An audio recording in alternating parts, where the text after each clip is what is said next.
What is the best business or career advice you have ever received? Is the best, which was actually given by that man up there, my father. You know, I'm comfortable in saying what I'm about to say. I think I taught my dad more than he taught me.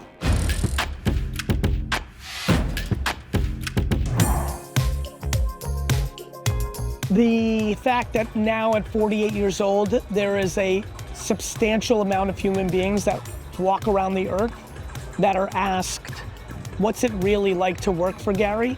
Or what's he really like? And that I know that 93.7% of them have incredibly good things to say. And that is by far my biggest accomplishment professionally. I think I decided I was a success probably when I was 10. I played it reverse, I think, in hindsight. I kind of had this really early framework of, I think I figured out that school doesn't matter and that being nice and being good at something does. Like, I don't think today, like, I'm a success. I think the luck of the draw of humility as a DNA trait, not to be in conflict to conviction and competitiveness, and I think it's a funny mix. But honestly, I've never thought that I made it or I made it. I've never thought in the terms of success. Actually, you know, it's funny. I'm gonna go run and ask them right now. Actually, I'm not even kidding. I don't think I've ever asked them, like, what was the moment? And they may say when I did the Conan O'Brien show, that was wild. I was running a wine store in New Jersey, started this YouTube thing, and then 6 months later, I'm on the Conan O'Brien show. Or maybe right away, because I built the family business pretty big. But yeah, I mean, as someone who has a 15 and 11-year-old now, I get it. Like, I think, you know, all the little things my kids do well, I'm like, everyone, you know, like, it's what we do. Yeah. It's a very fun thing. I'm enjoying getting to an age where my kids are a little bit older, where I can even appreciate more why my parents are proud. Like, I get it. When you love your child so much, anything they do makes you kind of weirdly proud. No one, and that's not an audacious bad statement. I just didn't look at it that way. Richard Salzman owned a liquor distributorship. I have no clue how big or not good it was. I love that his people adored him. And ironically, the reason I probably just brought him up is he just passed away. And my father texted me from the wake. I was traveling, and he said, "You will not believe how many people were there." And I smiled like a mother, because I'm like, that's the life. Forget about the accolades or that. And you know, it was people like that, the Richard Salzmans of the world, more than the Bill Gates or the Steve Jobs or the, you know, JP Morgans. I was inspired that you could be rich, successful, but nice. I hated nice guys finish last from my earliest of age. And I think now that I'm getting into my middle part of my life, I hate it even more. And so I was always inspired by kindness that didn't compromise financial success. Do you know how many very rich people have 4 people show up to their funeral? I think that's life.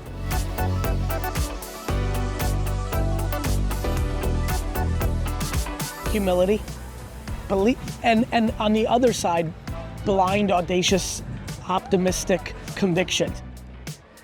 Polar opposites. Hard work, like real hard work, but so much self-awareness that you know when you need to rest. Competitiveness, but you understand it's a game, so you don't actually hate. That's the framework I live in. Very opposite traits that create that strength of accomplishment.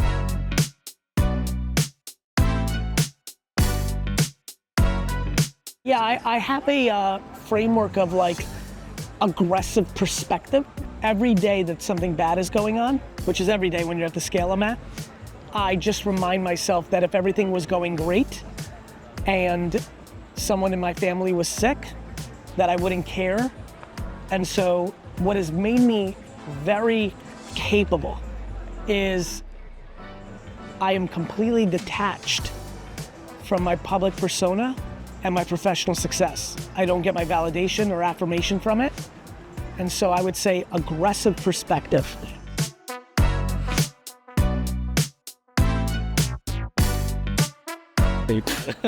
Is the best, which was actually given by that man up there, my father. You know, I'm comfortable in saying what I'm about to say. I think I taught my dad more than he taught me. Yeah. I know that's it's just real life. I feel that to be true. but that mother taught me that my word was bond and that you needed to honor your word.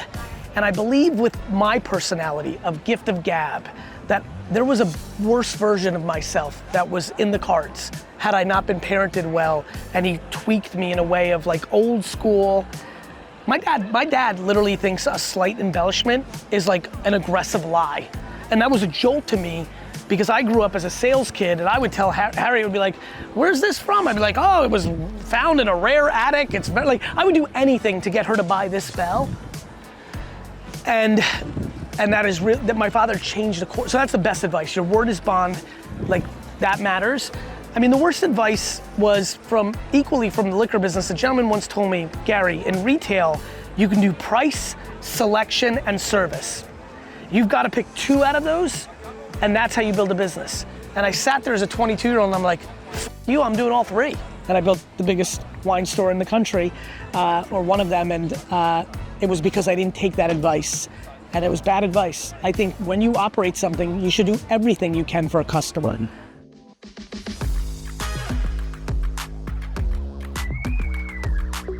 I would say the 3 mentors are my father, my mother for sure. My mom completely shaped me, completely, molded me from a piece of clay. And then I'm gonna give you a weird one that I really believe to be true, and I think it is my core strength. I believe that the market has been my mentor. Customers, they've taught me the most. When they didn't buy my lemonade, they taught me. When they bought it, they taught me. When they didn't buy my sports cards, you know, I've had a really long career, 6, 7, 8, 9, 10 years old, lemonade, washing cars, shoveling snow, I always did it. 12, 13, 14, 15, baseball cards. People coming to your table, not buying buys. And then 16 to 34, liquor store, customers coming in. The market has been my mentor. She taught me, the market taught me. It taught me what it liked, it taught me what it didn't like, and most of all, it taught me that it never stays the same.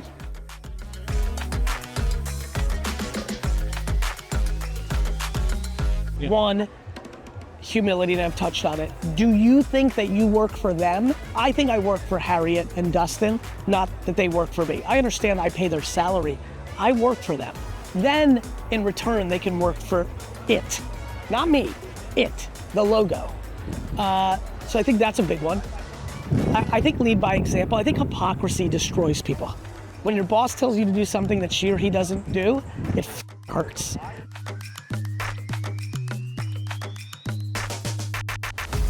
My kryptonite, the greatest thing that I did wrong for 20 years was I didn't have good enough candor. Which is wild, because I'm so candorous in public settings. In this interview, on stage, my candor is my superpower.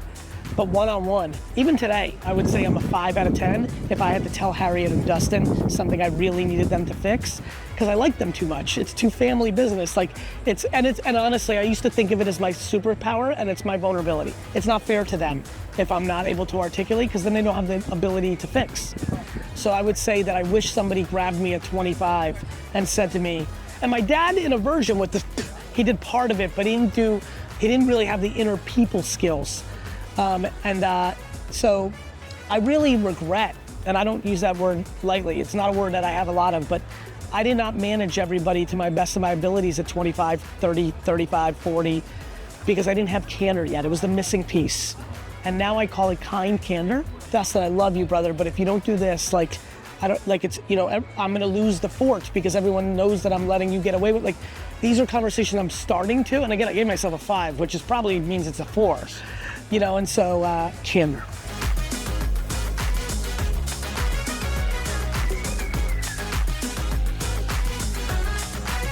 You must cut out the most negative person in your life.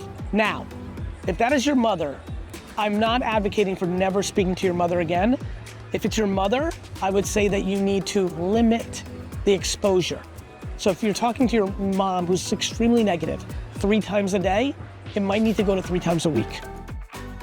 But if it is not your mother or your best relatives or your best friends, and it is an acquaintance, a boyfriend that you haven't married yet, an employee, an employer, you must cut out that cancer. It will have the greatest impact on your life.